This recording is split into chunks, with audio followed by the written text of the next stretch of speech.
मेरा नाम जेकी कुमार है जी।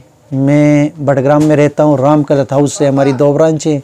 एक लेडीज़ मार्केट जो कहते हैं इधर बडग्राम में, एक नसीम मार्केट जो सबसे पुरानी दुकान है हमारी, तकरीबन 50 साल से ऊपर है की पुरानी दुकान है।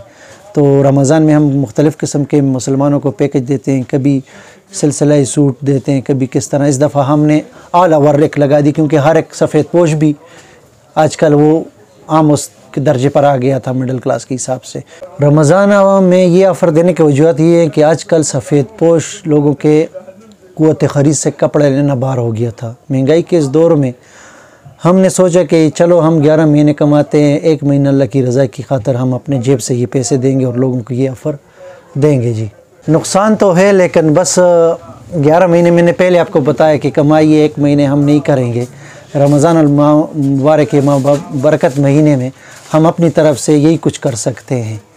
हम तो जिस सदियों से इधर आबाद हैं, 200 साल से तो ऊपर हैं कि हम ये बडग्राम हमारी पुश्त दर पुश्त चल रहे हैं कि हम इधर ही हैं। इन लोगों का, बडग्राम के लोग तो बहुत प्यार मोहब्बत हमसे करते हैं, बहुत ख्याल रखते हैं हमारा, और हमारे मजहबी प्रोग्रामों में भी आते जाते हैं, और इनकी ईदों पे भी हम इनके हुजरों पे और घरों पे जाते हैं ईद मिलन के लिए।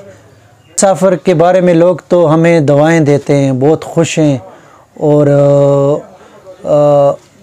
ये रमज़ान तो आपको पता है कि इससे पहले ज़लज़ले के बाद इसी सूरत हाल थी, और ये 8-10 साल में पहली बार इस तरह है कि बहुत हर चीज़ ट्रिपल हो गई है। तो हमने सोचा कि यार इस दफ़ा हम ये पैकेज लोगों को देंगे।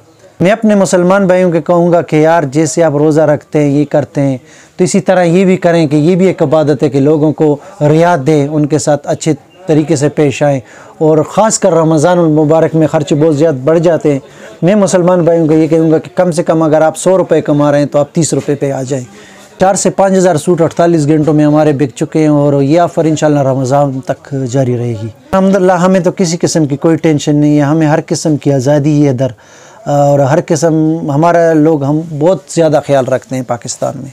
एक दूसरे से प्यार मोहब्बत से रहना चाहिए, और अब हर किसी के मजहबी उसका ख्याल रखना चाहिए। और मेरा तो यही पैगाम है कि मिलजुल के रहना चाहिए और प्यार मोहब्बत से रहना चाहिए।